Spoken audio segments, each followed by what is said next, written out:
Então, bom dia! Hoje nós vamos iniciar a nossa aula de tópicos especiais em Biomedicina 2, continuando o nosso assunto da semana passada, que era efetivamente a organização do corpo humano. Hoje nós falaremos sobre os tecidos humanos. A nossa aula, então, se dedica à histologia dos órgãos e dos sistemas.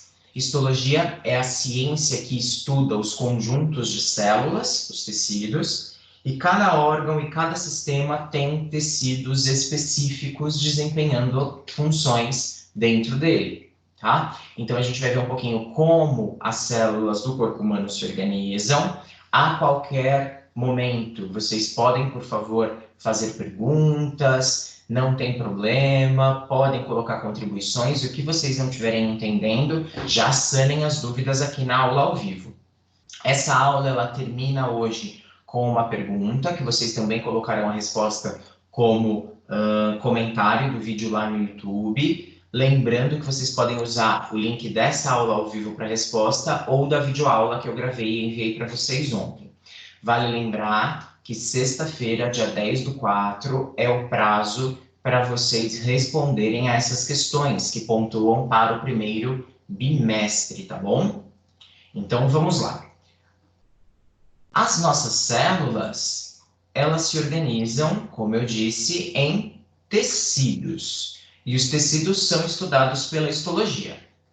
As células humanas, assim como as demais células animais, elas se agrupam em 4 tipos de tecidos. Então, nós temos 4 conjuntos celulares que desempenham funções determinadas. O tecido epitelial, o tecido conjuntivo, o tecido muscular e o tecido nervoso. Cada um desses tecidos desempenha funções diferentes. E essas funções são complementadas, um acaba complementando o outro.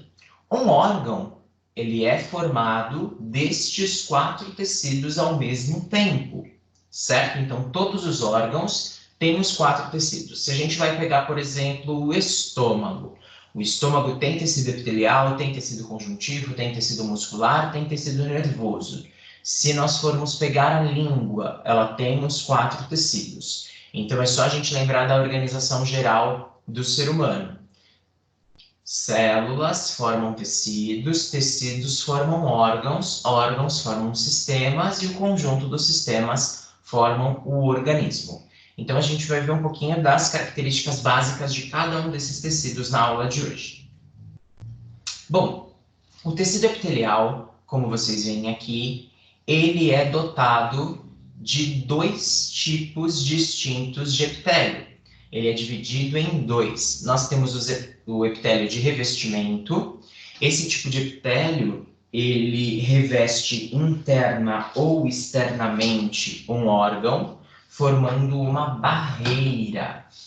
Nós temos também o epitélio glandular, que é responsável pela formação das glândulas. Os tecidos conjuntivos se dividem em 2 grandes grupos. O tecido conjuntivo propriamente dito e o tecido conjuntivo de propriedades especiais. O tecido conjuntivo propriamente dito, ele pode ser de 2 tipos. Frouxo, como vocês estão vendo aqui, que ele serve para preenchimento, então qualquer espaço, entre aspas, que seria vazio, é preenchido pelo tecido conjuntivo frouxo, e denso é aquele tecido que irá formar os ligamentos entre os ossos do esqueleto, os tendões. Ele recebe esse nome de denso porque ele tem uma quantidade de fibras muito grandes. A gente vai ver as características dele. Os tecidos conjuntivos de propriedades especiais têm esse nome porque eles são especializados em alguma coisa. Tecido adiposo é especializado em guardar gordura. Gordura para proteção térmica, para proteção contra choques mecânicos. Tecido elástico, que tem a capacidade de se estirar e retornar ao tamanho normal. O tecido conjuntivo hematocitopoiético é especializado em formação de células sanguíneas. O tecido conjuntivo mucoso forma as mucosas, a área interna dos órgãos, como, por exemplo, no trato gastrointestinal, ele é revestido pela camada mucosa, que permite o deslizar do bolo alimentar. Além, é claro, do tecido conjuntivo especial cartilaginoso, que mantém a expansão de algumas áreas do nosso corpo, como, por exemplo, o pavilhão auditivo e traqueia, e ainda serve de molde para os ossos. E o tecido ósseo, que formará o esqueleto. Os tecidos musculares se dividem em dois grupos. Existem os músculos lisos e a musculatura estriada. Músculo liso também é chamado de visceral e irá formar os nossos órgãos internos. E musculatura estriada terá esse nome porque ele é formado de várias fibras enfileiradinhas e super organizadas. Podem ser de dois tipos. Nós temos o músculo estriado esquelético, que está ligado aos ossos, e ele serve para nossa locomoção, e o músculo estriado cardíaco, que forma o coração. Os músculos estriados, eles são especialistas em contração e relaxamento. E o tecido nervoso, que ele vai formar os nervos e todo o sistema nervoso para coordenar o sistema inteiro, para coordenar todos os órgãos. Inicialmente, vamos falar do tecido epitelial. O tecido epitelial, ele desempenha algumas funções para a gente. O tecido epitelial, ele é responsável pela proteção de todos os órgãos, então ele reveste os órgãos formando uma camada protetora. Ele é especializado em absorver substâncias e secretar substâncias. Ele também percebe sensações, o tato, o olfato, o paladar. Todas essas sensações do ambiente externo vêm trazidas pelo tecido epitelial. Então, ele tem receptores para perceber o meio externo.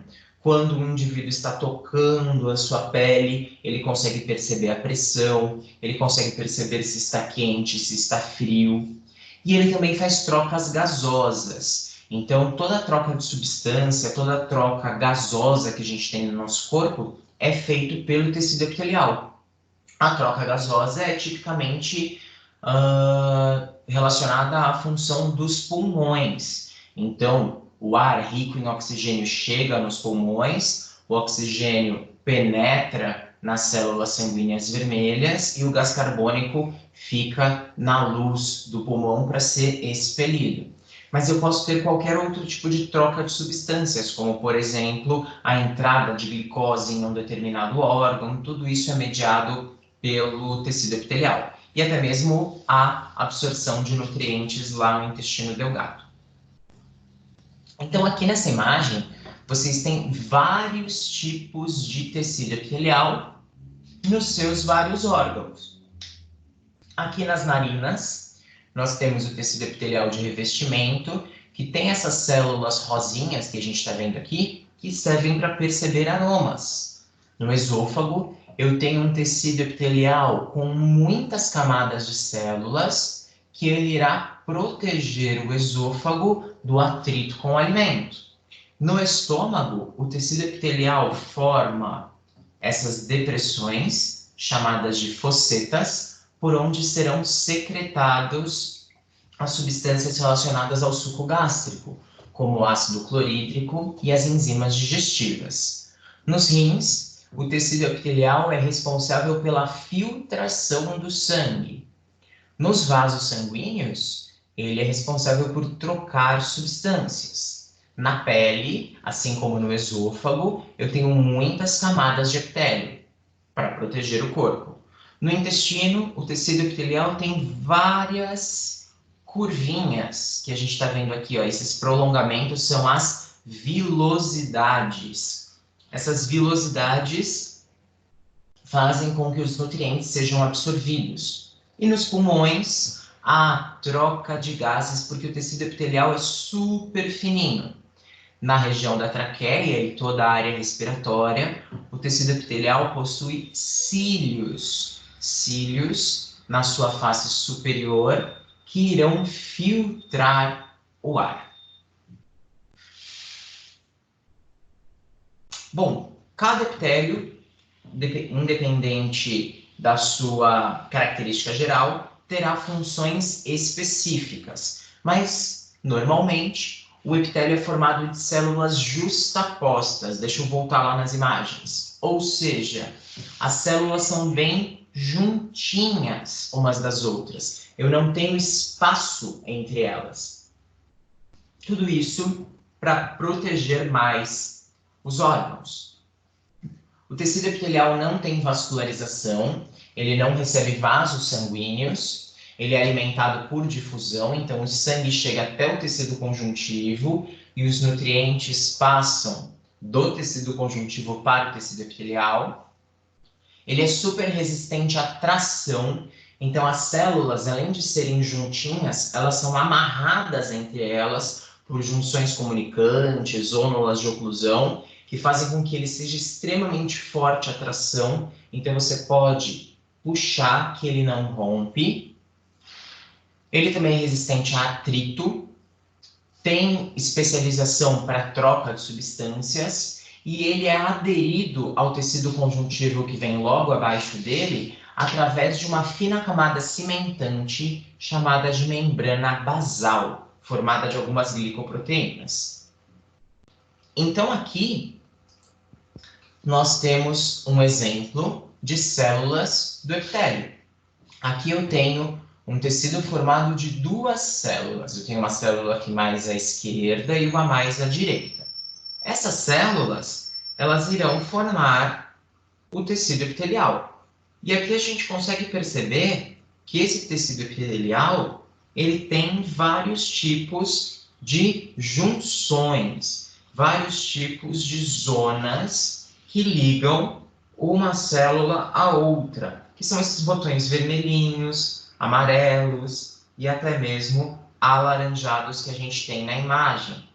Essas zonas de adesão, desmossomos, junções tipo gap, filamentos conectivos, fazem com que essas células fiquem extremamente embrincadas, extremamente ligadas umas às outras. Isso facilita a resistência contra o atrito, a resistência contra a tração, fazem com que realmente essas células não se destaquem umas das outras. Esse processo de junção permite, então, que eu puxe as células e elas não desfaçam essa justaposição. Observe que aqui, acima da célula, eu tenho essas especializações da membrana. A membrana ela é totalmente dobrada, formando as microvilosidades. Isso aumenta a capacidade de absorção que a célula tem. E aqui abaixo eu tenho essa fina camadinha de lâmina basal, que é um conjunto de proteínas aderentes para grudar o tecido epitelial ao tecido conjuntivo.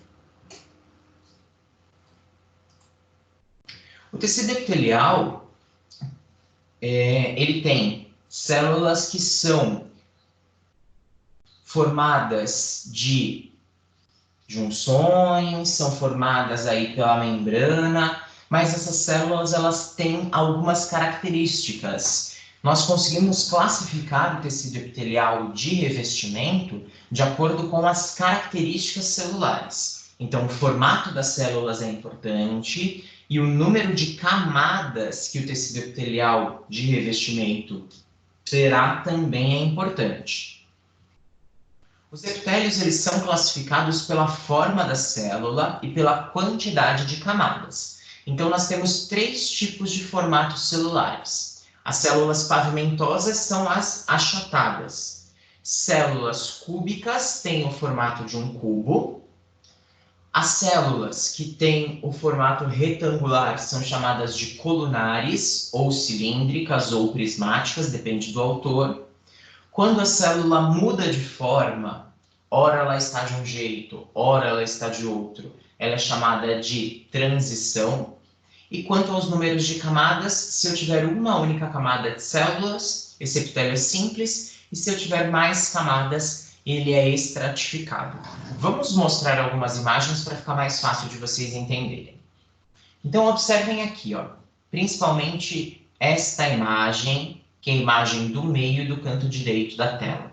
Aqui eu tenho um epitélio pavimentoso. Veja que as células elas são achatadas dorsiventralmente. Elas são bem fininhas e tem esse formato puxadinho, esse formato fusiforme. Essas células são chamadas de células planas ou pavimentosas, e aqui elas estão formando uma única camada de células. Eu tenho aqui, então, um epitélio pavimentoso simples, porque eu tenho uma única camada. Abaixo dessa imagem, no canto inferior direito da tela, vocês têm outro tipo de célula. Essas células são mais alongadas, elas têm esse formato colunar. Esse epitélio pode ser chamado de colunar, prismático ou cilíndrico. Então, aqui eu tenho um epitélio prismático, colunar ou cilíndrico e uma única camada de células também. Também é um epitélio simples. Nesse caso, um epitélio prismático simples. Se eu for olhar a imagem superior, que nós temos aqui na direita da tela, eu tenho um epitélio formado de várias camadas de células achatadas. Esse epitélio, por ser achatado, é chamado de pavimentoso, mas por ter várias camadas, ele é um epitélio estratificado. Então, nesse caso, eu tenho um epitélio pavimentoso estratificado. E aí, alguns órgãos são típicos desses epitélios. O epitélio pavimentoso estratificado, ele está presente no esôfago, para evitar que o atrito do bolo alimentar no momento da deglutição possa trazer algum prejuízo de lesão na parede do esôfago. Por isso, tem várias camadas. O epitélio pavimentoso simples, uma única camada, está lá nos pulmões. E por ele ter uma única camadinha de células, ele permite a passagem do oxigênio e do gás carbônico, a troca gasosa. O epitélio prismático ou colunar simples está no estômago. Essas células mais alongadas irão, dentro do estômago, entre outras funções, secretar muco, que protege o estômago contra a ação do próprio ácido clorídrico. Agora, se nós olharmos à esquerda da tela, vocês têm outros tipos de epitélio, como é o caso dessa imagem que está no meio do canto esquerdo da tela. Aqui eu tenho um epitélio que ele é cúbico, ele é formado de um cubo, e ele é cúbico simples, uma única camada de células. Esse epitélio é típico dos rins, é ele que irá fazer a filtração do sangue para a retirada das impurezas. Se eu olho para a imagem que está abaixo, no canto inferior esquerdo, eu tenho o epitélio da uretra, que ele é um epitélio prismático, tem essas células em forma de prisma, mais retangulares, e estratificado, várias camadas de célula. E no canto superior esquerdo, eu tenho um epitélio diferente. Se eu bato o olho rapidamente, ele parece que tem várias camadas de células, porque os núcleos estão em alturas distintas. Mas se eu acompanho atentamente o contorno dessa célula, eu vejo que é uma única camada de célula. Esse epitélio é um epitélio prismático, que tem essas células alongadas, só que ele é chamado de pseudoestratificado. Parece que ele é estratificado, mas ele não é, porque a altura diferente dos núcleos dá a impressão de ter uma estratificação, mas não há estratificação.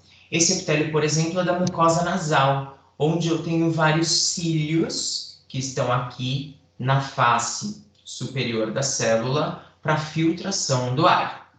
Tudo bem até aqui, Elza?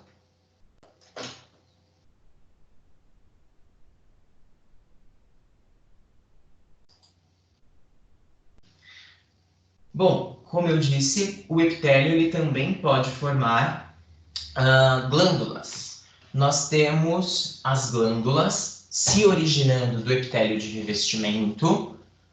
As glândulas ou epitélios glandulares têm a função de secretar substâncias. Eu tenho secreções de glândulas que podem ocorrer dentro de um órgão e secreções que podem ocorrer diretamente no sangue.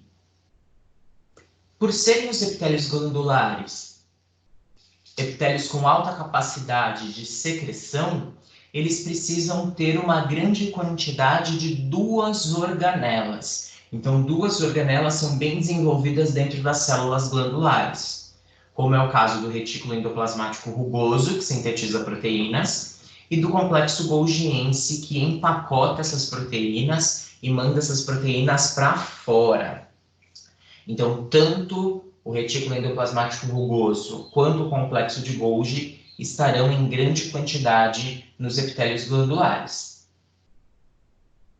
Como eu disse anteriormente, os epitélios glandulares, eles se originam do epitélio de revestimento e irão formar as glândulas. Se nós observarmos aqui na imagem, nós conseguimos ver o passo a passo da formação dos epitélios. Então, eu tenho aqui um epitélio de revestimento que estava em um tecido qualquer, e aí algumas dessas células começaram a proliferar para dentro do tecido conjuntivo, começaram a se dividir e formaram um aglomerado de células. Esse aglomerado de células é uma glândula.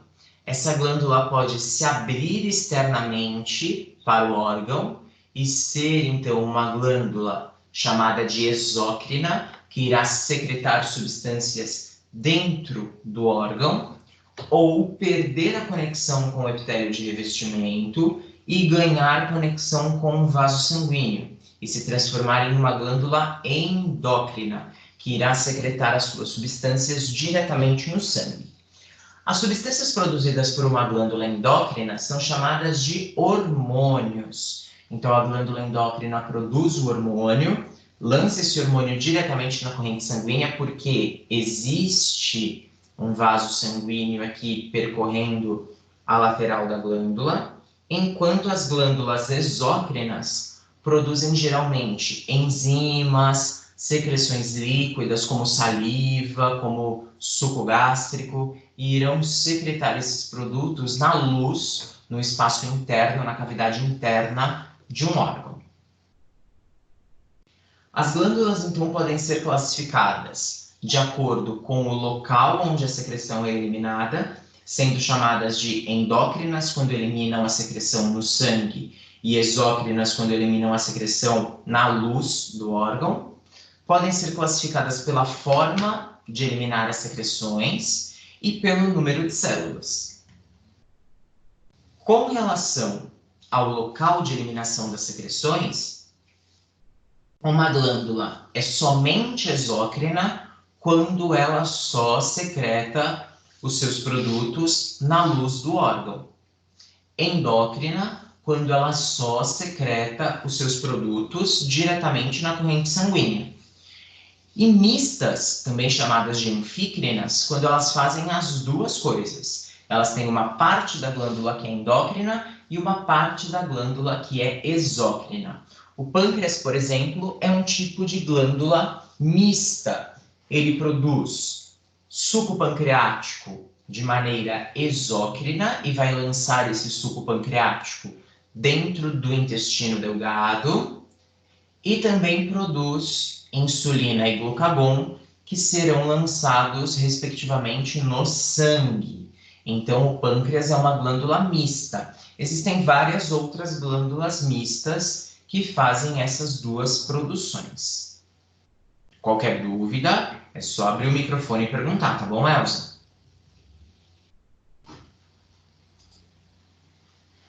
Com relação ao modo de eliminação das secreções, uma glândula, independente se ela é exócrina, endócrina ou mista, pode eliminar as secreções de modo merócrino, holócrino ou apócrino. Quando uma glândula libera uma secreção através de liberação merócrina, ela só irá liberar os seus produtos, mais nada. Então, as células dessa glândula produzirão a secreção e a secreção é integralmente eliminada. Uma glândula que tem secreções eliminadas de modo holócrino, como aqui a gente está vendo no canto superior direito da tela, ela não libera somente a secreção produzida. A secreção produzida é eliminada juntamente com células mortas da glândula. E uma glândula que produz secreções e a libera de maneira apócrina, fará essa liberação com fragmentos da célula. Junto com a secreção eliminada, partes da célula serão secretadas juntamente com o produto a ser eliminado. Então, merócrina, a glândula libera somente a secreção. Holócrina, além da secreção, há a liberação de células mortas. E o método de secreção apócrino, eu tenho a liberação da secreção com porções de célula, com fragmentos da célula. Então, só para a gente comparar novamente, enquanto a secreção merócrina, o tipo de liberação merócrina, só libera secreções de uma glândula, sejam hormônios ou enzimas, o modo holócrino libera a secreção com células mortas, e o método apócrino libera a secreção com pedacinhos das células glandulares, com fragmentos da célula glandular. Quanto ao número de células, eu posso classificar uma glândula de duas formas. Existem as glândulas unicelulares, formadas de uma única célula, e as glândulas pluricelulares, formadas de um conjunto de células. As glândulas pluricelulares ainda podem se classificar de acordo com o formato que a glândula terá. Glândula unicelular, formada de uma única célula, um exemplo clássico que a gente tem são as glândulas de muco, chamadas de células caliciformes, presentes no intestino. Elas produzem muco para lubrificação e proteção do intestino, permitindo o deslizar do bolo alimentar. Já as glândulas pluricelulares, temos várias. E com relação ao formato que elas terão, elas podem ser tubulares ou tubulosas, que formam como se fosse um tubo mesmo, alveolares, que formam uma estrutura que lembra muito cachos de uva, ou também túbulo alveolares ou túbulo acinosas, quando elas misturam os dois formatos. Vamos ver imagens. Aqui eu tenho então uma glândula unicelular, essa glândula aqui em vermelho, na imagem A, glândula dotada de uma única célula e libera suas secreções para a luz do órgão. Essa é uma glândula exócrina, por exemplo. Aqui a gente tem uma glândula tubulosa ou tubular. Veja que o tubo é bem longo e enovelado aqui na letra B. Esse é um tipo de glândula muito comum na pele. Por exemplo, a glândula sudorípara é assim. Aqui nós temos as glândulas alveolares ou acinosas, na figura C, que formam essas estruturas que parecem cachinhos de uva. E na figura D, as glândulas túbulo-alveolares ou também túbulo-acinosas, que elas têm tanto a estrutura de tubo quanto a estrutura de alvéolo. A pele, como eu havia falado, é uma área formada de epitélios. Esses epitélios podem ser tanto de revestimento quanto glandulares. A pele é um órgão que ela tem, além do epitélio, tecido conjuntivo, tecido muscular, tecido nervoso, mas ela é uma importante área do nosso corpo. Ela é o órgão de maior proteção do corpo. Além de proteger o corpo, ela é sensorial, então as células do epitélio de revestimento conseguem captar tato, conseguem captar temperatura, conseguem captar qualquer tipo de sensação externa e tem também função secretora. A pele ela é formada de 3 camadas, a epiderme mais superficial, a derme mediana e a tela subcutânea ou hipoderme, que fica abaixo da derme em conexão direta com o tecido conjuntivo. Se nós formos analisar um esquema de pele, nós conseguimos ver na camada superior a epiderme. Aqui eu peguei uma fatia da epiderme e ampliei em microscópio no canto direito, e aí vocês estão vendo. A camada superior, que está aqui em lilás, é formada de deposição de queratina, células mortas. Abaixo, em roxo, eu tenho tecido epitelial de revestimento. E aí eu tenho derme e hipoderme, tá? A epiderme, a derme e a hipoderme poderão conter glândulas. Aqui na derme eu tenho, por exemplo, a glândula sudorípara, que é uma glândula tubular. Eu tenho a glândula sebácea, que é uma glândula acinosa, além de outras tantas estruturas. E vejam que aqui na tela subcutânea, na hipoderme, eu ainda tenho grande quantidade de tecido conjuntivo especial do tipo adiposo, que a gente ainda vai ver na aula de hoje. Lembrando que a qualquer dúvida, qualquer pergunta, é só abrir o microfone e executar a pergunta, tá bom? Tecido conjuntivo. Tecido conjuntivo ele está em conexão com o tecido epitelial, é ele que leva a nutrição para o tecido epitelial, já que o tecido epitelial não tem vascularização. E ele é formado de células amorfas, que não têm um formato definido.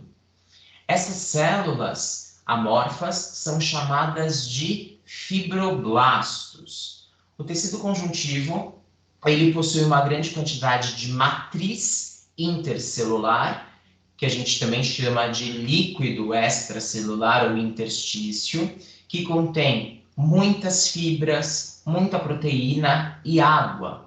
E ele será responsável pelo preenchimento, sustentação e transporte das substâncias no corpo. Como eu tinha dito anteriormente, o tecido epitelial ele se divide em dois. O tecido conjuntivo ele se divide em dois. O tecido conjuntivo propriamente dito e o tecido conjuntivo especial. Tecido conjuntivo propriamente dito realiza algumas funções, principalmente preenchimento, que o tecido conjuntivo especial não realiza.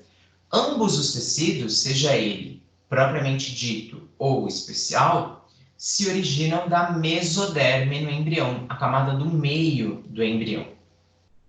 Normalmente, o tecido conjuntivo é constituído de células, de fibras, colágeno e elastina e de substância fundamental formada de glicoproteínas, sais minerais e água.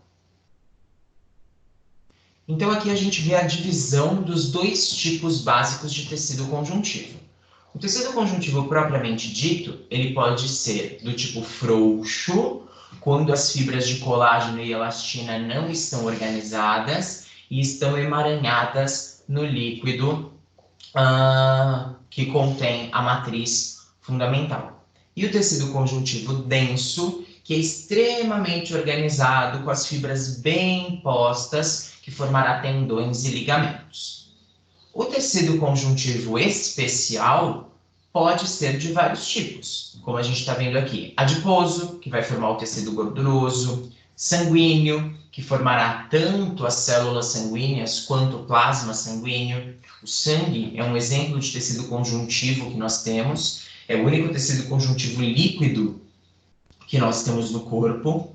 O tecido ósseo, o tecido cartilaginoso e o tecido reticular, também chamado de tecido elástico, que vai ser super importante para cicatrização e também para a formação das redes que impedem o extravasamento do sangue no caso de um corte, de um acidente.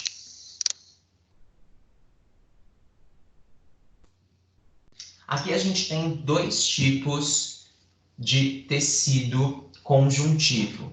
Esse mais escuro que está à esquerda é o tecido conjuntivo que contém grande quantidade de fibras colágenas. E aqui à direita, fibras elásticas. Então vejam que as fibras elas se comportam de maneira distinta. As fibras colágenas têm uma organização maior do que as fibras elásticas, tá? O tecido conjuntivo denso terá uma grande quantidade de fibras colágenas. O tecido conjuntivo frouxo terá uma maior quantidade de fibras elásticas. Bom, o que a gente encontra no tecido conjuntivo? Encontramos células. As células elas podem ser transitórias, que ora elas estão no tecido conjuntivo, ora ela não está, ou residentes, células típicas do tecido conjuntivo. Células residentes do tecido conjuntivo. Nós temos os fibroblastos, que produzem o colágeno, a elastina e a substância fundamental. Os macrófagos, também chamados de histiócitos, que fazem a defesa do tecido conjuntivo, juntamente com os mastócitos e plasmócitos. E as células transitórias, que são aquelas que migram para o tecido conjuntivo e depois voltam para outros tecidos, também são de defesa. Os neutrófilos, os eosinófilos, os monócitos e os linfócitos. Essas células são células de defesa e elas geralmente vão migrar do sangue para o tecido conjuntivo quando a gente tem algum tipo de infecção. Tá bom? Então, agora na sala eu tenho a Elza e a Margarete. Qualquer dúvida, meninas, abram o microfone e façam perguntas, tá? Além disso, no tecido conjuntivo, eu tenho gordura. Gordura dentro de adipócitos. Essa gordura irá proteger contra choques mecânicos e também irá equalizar a temperatura. O adipócito, ele guarda lipídios para servir como um isolante térmico, um isolante para a temperatura, impedindo que o calor saia. E eu posso ter também as células indiferenciadas, células mesenquimais indiferenciadas, que são aquelas células que podem se transformar em quaisquer outras células do tecido conjuntivo, muitas vezes recrutadas no processo de cicatrização. O tecido conjuntivo propriamente dito, que se divide, como eu falei, em frouxo e denso, ele tem características distintas. O frouxo é mais desorganizado e tipicamente dos tecidos em cicatrização, enquanto o denso é mais organizado, vai formar a derme, os tendões e os ligamentos. Aqui, por exemplo, a gente tem os dois tipos de tecidos. Essa área mais clarinha da lâmina, tecido conjuntivo frouxo. A área mais escura, tecido conjuntivo denso, tá bom? Os tecidos conjuntivos de propriedades especiais são especiais porque suas células se modificam e começam a executar outros tipos de funções. Como, por exemplo, o tecido adiposo. O tecido conjuntivo de característica adiposa vai formar a gordura. Ele guarda gordura. Olhem essa imagem aqui à esquerda. Isso é uma célula adiposa, um adipócito. Ele guarda no adulto uma única grande gota de gordura. No tecido adiposo infantil, eu tenho 5 gotas de gordura guardadas. O tecido adiposo adulto é chamado de unilocular, tem um espaço para guardar uma grande gota de gordura. E o tecido adiposo infantil é chamado de multilocular. Ele guarda 5 pequenas gotinhas de gordura. Por isso que os bebês, eles têm dobrinhas, eles são fofinhos, dá aquela vontade de apertar. porque tem mais gordura, já que o bebê sente mais frio, ele precisa ter esse isolamento térmico em grande quantidade. Fora isso, eu guardo bastante energia, tá? Assim como no adulto, a energia em excesso é guardada dentro do adipócito. Olhem aqui a lâmina à direita do vídeo do adipócito, eu tenho grandes gotas de gordura. Quando uma pessoa emagrece, o adipócito ele só esvazia, ele não some, ele não morre. Por isso que uma pessoa que já foi gordinha e perdeu peso tem grandes chances de ganhar peso novamente, porque o adipócito ele só murcha, fica vazio. Para você não ter mais tecido adiposo, você precisa extraí-lo através de aspiração, lipoaspiração. Tudo bem, meninas, até aqui?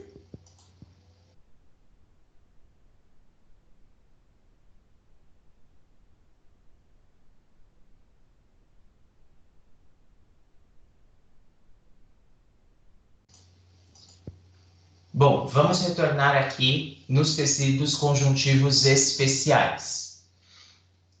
O tecido cartilaginoso, ele é formado basicamente de cartilagem. Aqui nesta lâmina, nós temos uma cartilagem que a gente consegue perceber essa substância arroxeada, que é a matriz cartilaginosa, de uma cartilagem chamada hialina.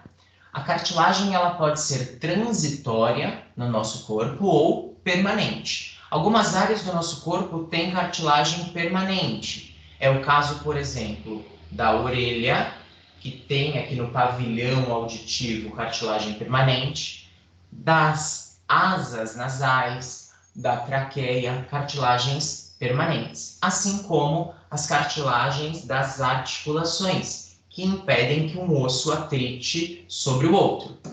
Nós temos também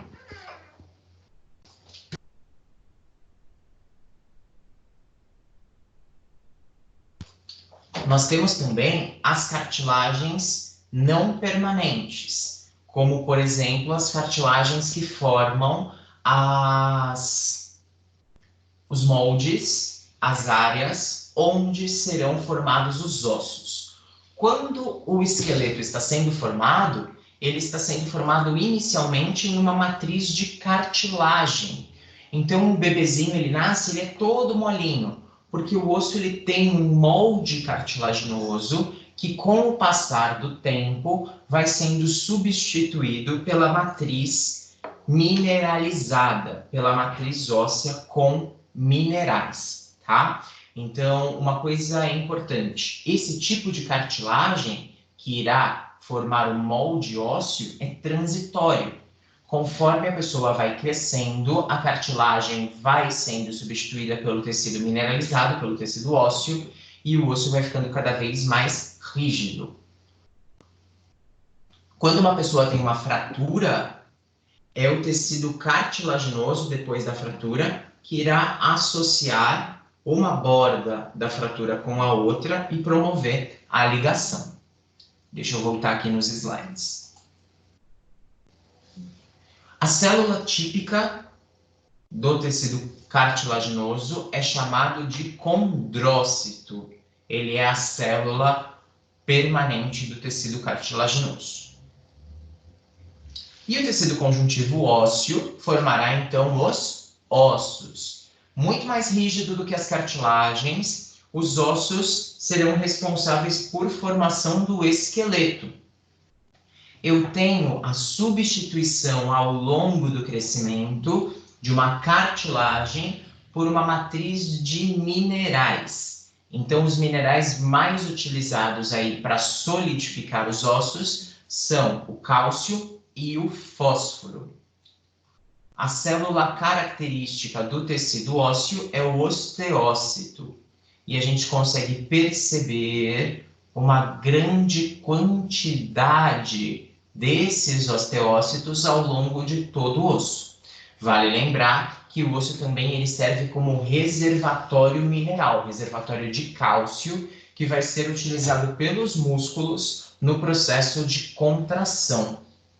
Lembrem que nós mineralizamos o nosso osso até por volta de 15, 16 anos. Depois disso, o osso ele não consegue se mineralizar. Por isso é importante uma dieta rica em cálcio até a puberdade, porque depois da fase de estirão, dessa fase de grande crescimento na puberdade, o nosso osso cessa a mineralização e os minerais só são, entre aspas, repostos, tá? Mas a entrada em si de cálcio e fósforo se dá principalmente até a puberdade. Depois a gente perde e para repor é mais difícil. Tendo essa mesma característica, os dentes, tá? Características ósseas. O tecido conjuntivo sanguíneo. O sangue, como eu falei para vocês, ele é um tecido conjuntivo especial. O único tecido conjuntivo líquido que nós temos no nosso corpo. Ele é formado de plasma, que contém água, proteínas, anticorpos, minerais, vitaminas e nutrientes, e células. As células são chamadas vulgarmente de elementos figurados do nosso sangue. Nós temos 3 tipos de células. Os glóbulos vermelhos, também chamados de hemácias ou eritrócitos, são responsáveis por transportar gases, oxigênio e gás carbônico dentro do nosso corpo. Os leucócitos, que são também chamados de glóbulos brancos, são responsáveis pela defesa, pela imunidade. Podem sintetizar anticorpos, podem ser fagocitários. E nós temos as plaquetas, também chamadas de trombócitos, responsáveis pela coagulação sanguínea. Então, vão estancar sangramentos e iniciar o processo de cicatrização. Aqui a gente consegue ver as células isoladas. Então, a hemácia isolada está aqui no canto inferior direito, bem vermelha, contém um pigmento chamado hemoglobina, que é esse pigmento avermelhado. O leucócito aqui no canto superior direito, célula bem maior, célula branca. E as plaquetas ou trombócitos aqui no canto inferior esquerdo. Quando eu observo os 3 tipos celulares em conjunto, nós conseguimos perceber isso daqui, ó. As células vermelhas, aqui em arroxeado as plaquetas e em amarelinho o glóbulo branco. Essas 3 séries celulares, a série vermelha, a série branca e a série plaquetária, são formadas pela matriz do osso, chamada de medula óssea, que é um tecido conjuntivo também. Dentro dos ossos, os ossos são ocos, e dentro do osso eu tenho uma matriz, uma medula. A medula óssea, muitas vezes chamada de tutano, é formada de tecido hematopoético ou hematocitopoético. Então, dentro dos ossos, principalmente longos e planos, nós temos uma grande quantidade de medula que terá célula hematopoética que consegue se diferenciar em todas as células da série branca, neutrófilo, basófilo, eosinófilo, macrófago, linfócito, em plaquetas e em glóbulos vermelhos. Vale lembrar que todos os nossos ossos possuem medula óssea.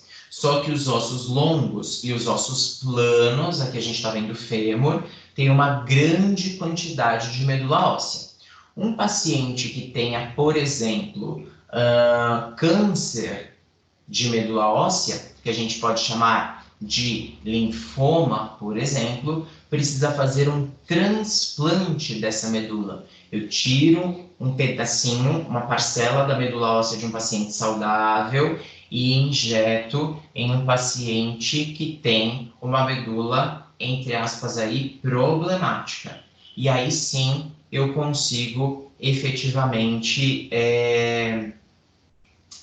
substituir essa medula e ela passa a ser curada dessa deficiência. A pessoa passa a ser curada deste câncer, tá? Então, linfoma pode ser tratado com transplante de medula ou qualquer outro tipo de alteração nas células relacionadas ao tecido hematopoético.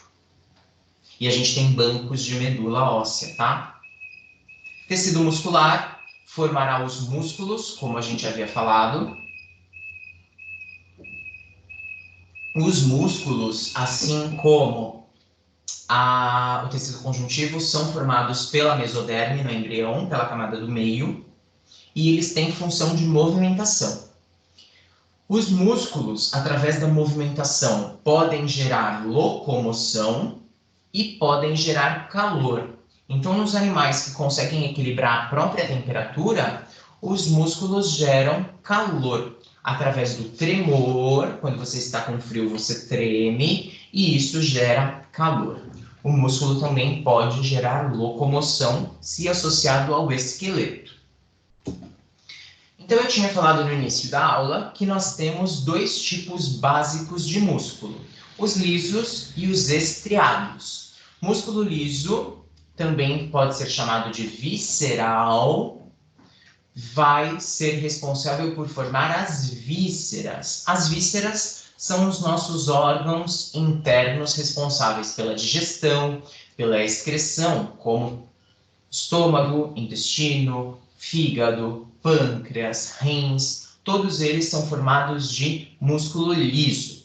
Uma das características que a gente precisa saber do músculo liso é que ele recebe esse nome de liso, se vocês olharem aqui no desenho, porque as células, elas não têm estriações, não têm grandes organizações de fibra. É só você lembrar lá do bife de fígado que você comprou no açougue. Ele é liso, ele é molenga. Se comparado a um pedaço de músculo, no músculo, que você comprou lá para fazer sua sopa no açougue, ele tem vários fiozinhos. Aqueles fiozinhos são as estrias, são as organizações das fibras musculares. Então, o músculo liso não tem essa organização em fibra, em estria, tá bom?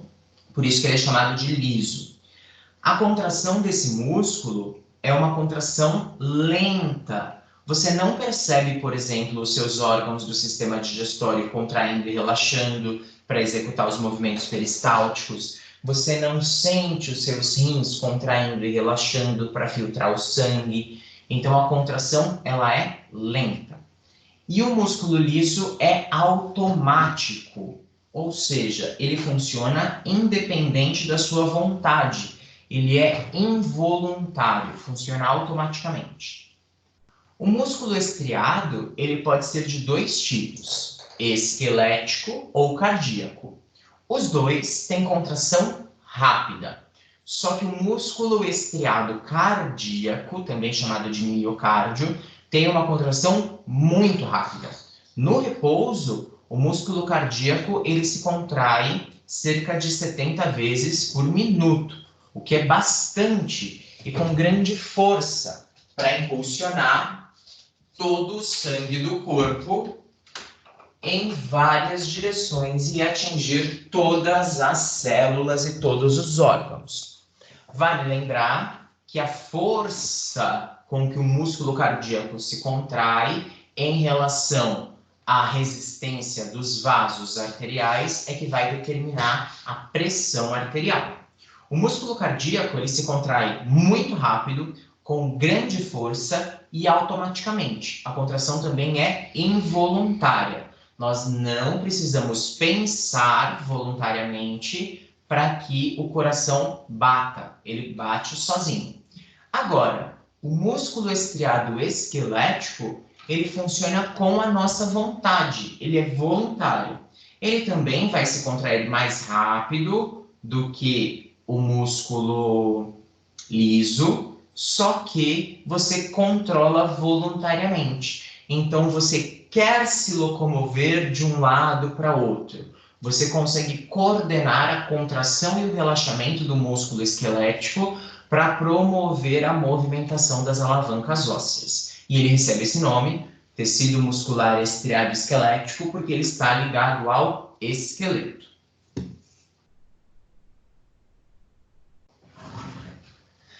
Bom, aqui a gente consegue perceber bem as estriações. No tecido cardíaco, as estriações elas são bem evidentes, são essas linhazinhas que coordenam a contração e o relaxamento. assim como aqui no músculo estriado esquelético, e no músculo liso eu não tenho essas estriações. As células musculares, chamadas de fibras musculares, são alongadas no músculo liso e fusiforme, com essa forma de olho, tá? Essa forma puxadinha. Então, a coordenação dos movimentos, ela se dá por contração lenta, tá bom? No caso do músculo liso. E aqui a gente consegue perceber os feixes de fibras musculares que eu tinha comentado com vocês no músculo estriado esquelético. Então, ele é totalmente organizado em pacotinhos, como a gente está vendo aqui. Cada pacotinho tem um conjunto de proteínas do tipo actina e miosina que irão coordenar os movimentos. Então, quando você tem a contração de um músculo e ele encurta de tamanho, são as proteínas actina e miosina que deslizam umas sobre as outras. Então, elas conseguem caminhar umas sobre as outras, entre aspas, aí, encurtando o músculo.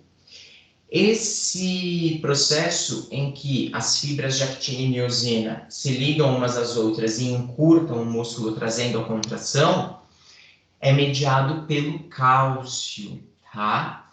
E quando eu tenho deficiência de cálcio, eu vou resgatar o cálcio lá do tecido ósseo. Então, tá tudo interligado.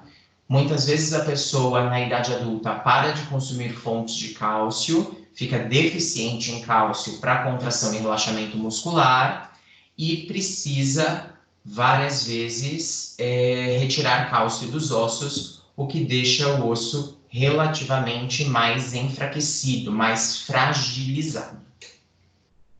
Deixa eu retornar aqui nos slides. Bom, para finalizar, o último tecido que nós vamos abordar é o tecido nervoso.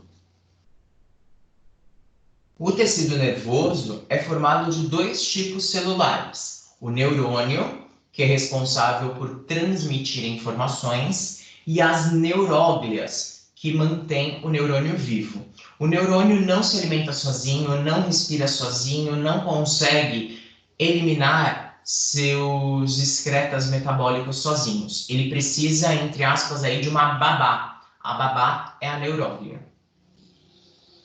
O sistema nervoso, formado de tecido nervoso, se divide em sistema nervoso central, que a gente já viu em aula, formado de encéfalo e medula espinhal, e sistema nervoso periférico, que vocês devem lembrar, que formam os nervos cranianos e os nervos medulares ou raquidianos.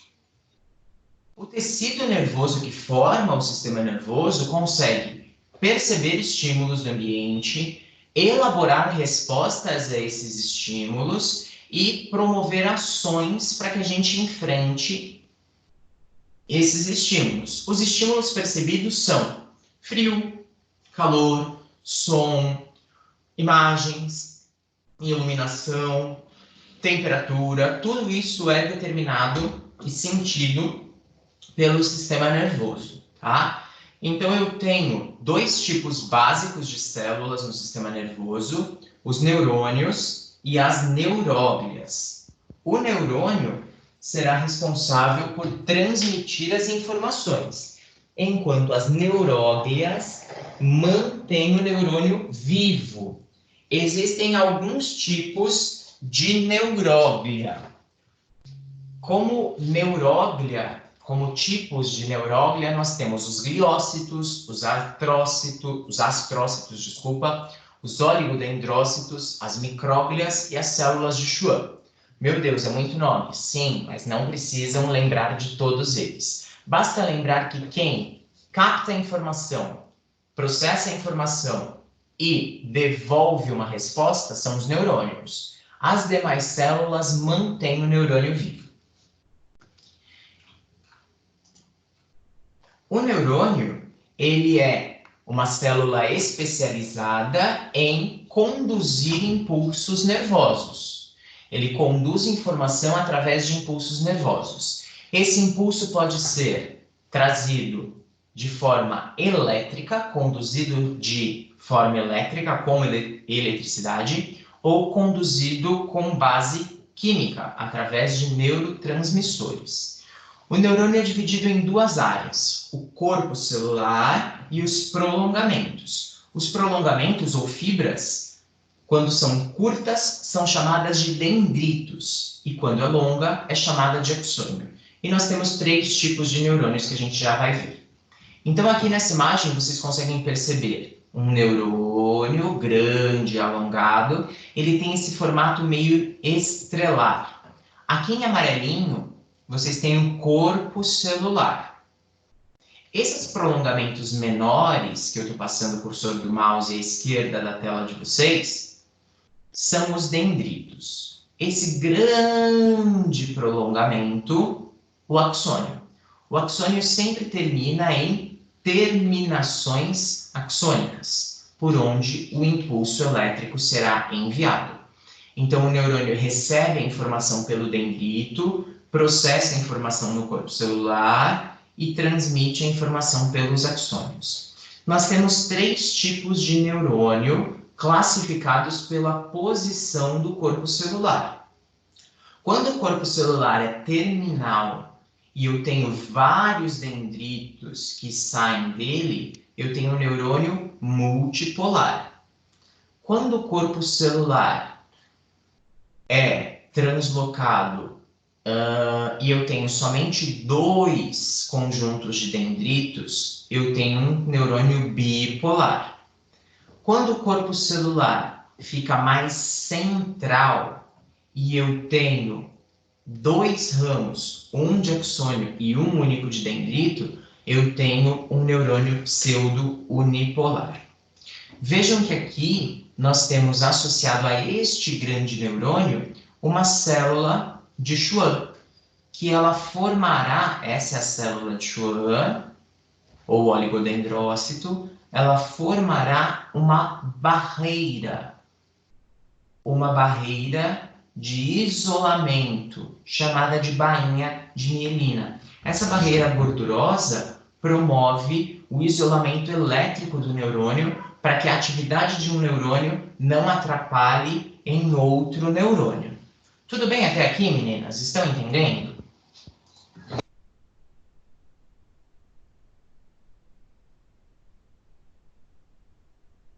Tudo bem.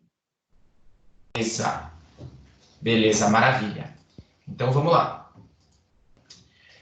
Existem 3 tipos de neurônios de acordo com o formato, que a gente falou, multipolar, bipolar e pseudonipolar, mas existem classificações funcionais do neurônio. Os neurônios, eles podem ser chamados funcionalmente de sensitivos, quando eles captam a sensação externa, motores, quando eles devolvem uma resposta, e associativos, quando eles estão processando uma informação. Então, todo tipo de informação captada do meio externo passa por um processamento, passa por uma sensibilização e por uma resposta. Então, observem aqui esse arco de resposta de neurônio. Então, eu tenho os neurônios da pele, que vão captar as sensações, por exemplo, do tato. Eles vão transmitir a informação por dentro deles e vão levar esta informação até um neurônio associativo. Os neurônios associativos estão dentro do sistema nervoso central, seja encéfalo ou medula.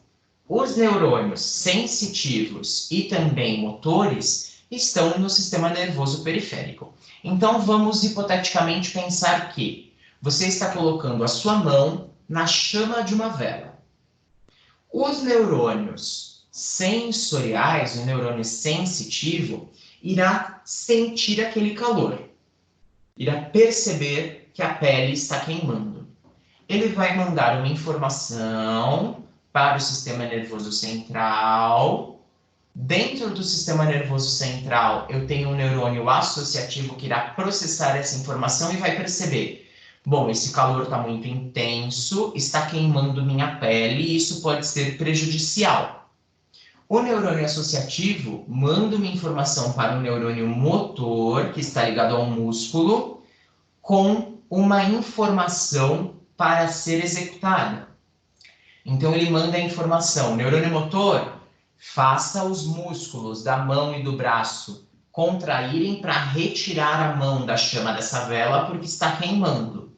O neurônio motor manda essa informação para os músculos, músculos estriados esqueléticos, que contraem e retiram a mão da chama da vela, e muitas vezes isso traz para você essa sensação de queimadura, vai trazer a dor, e você também terá como instinto expressar-se dolorosamente, ai, né? Doeu, queimou.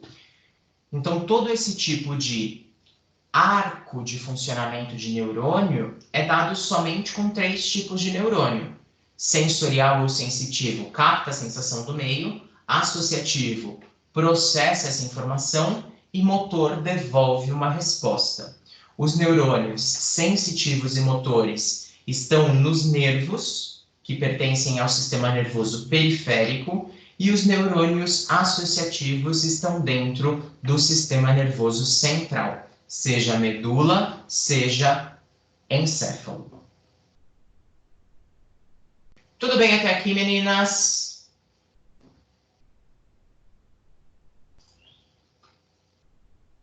Sim? A Margot está fazendo um joinha aí com a câmera, muito bom te ver, saudade de você. Conseguiu me escutar direitinho, Margot?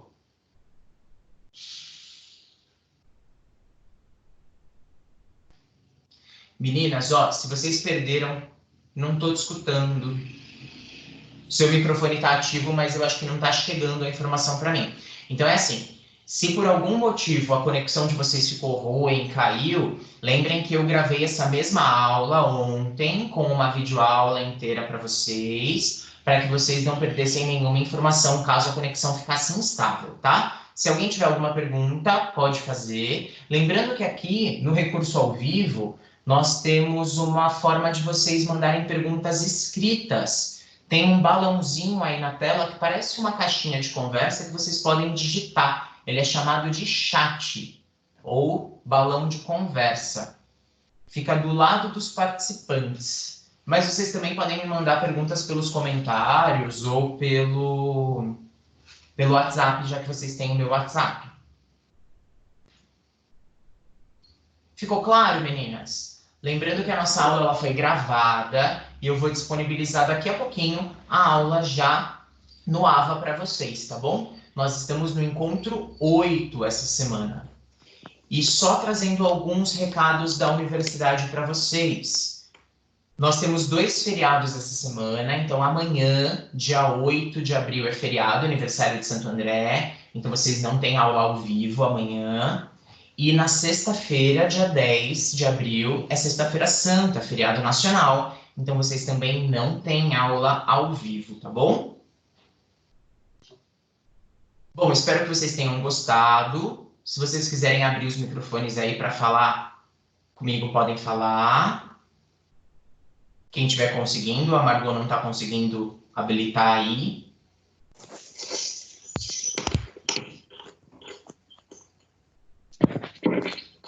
Agora eu escuto a Elza, o microfone da Elza habilitado.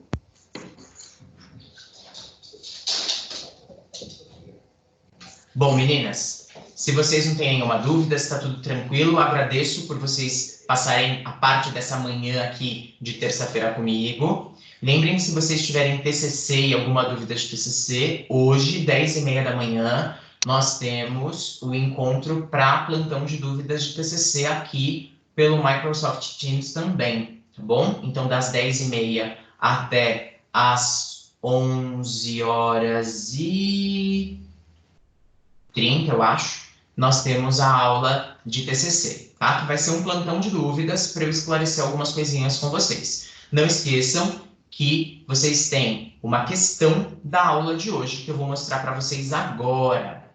Então, vamos à nossa questão. Para encerrar a aula de hoje, eu vou deixar essa questãozinha valendo 50 pontos. Então, eu quero que vocês respondam nos comentários do vídeo no YouTube. Podem usar os comentários do vídeo dessa aula ou do vídeo da aula gravada. A pergunta é a seguinte: a diferenciação celular, que acontece no decorrer do desenvolvimento embrionário, que nós vimos na semana passada, leva à formação de grupos de células especializadas. Esses grupos são chamados de tecidos.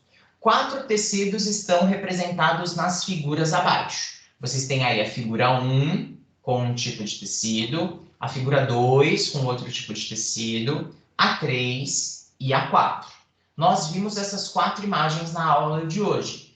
Eu quero que vocês identifiquem corretamente quais são os órgãos formados por esses tecidos. Então, eu quero saber, dessas figuras, quem é o tecido presente nos rins?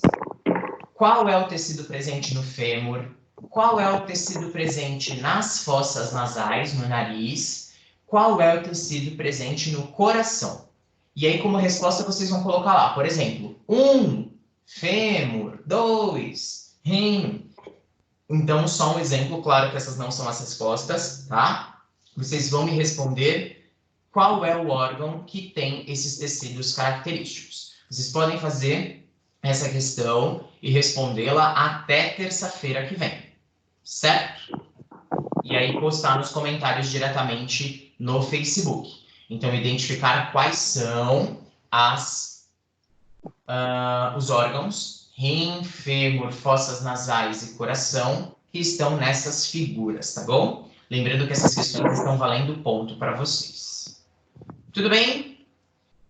Então, se vocês não têm dúvidas, se está tudo tranquilo, eu encerro a nossa gravação hoje. E aí, daqui a pouco, se vocês estiverem fazendo TCC, eu volto para cá para a gente conversar um pouquinho sobre TCC. Um beijo, espero que vocês estejam bem, se cuidem.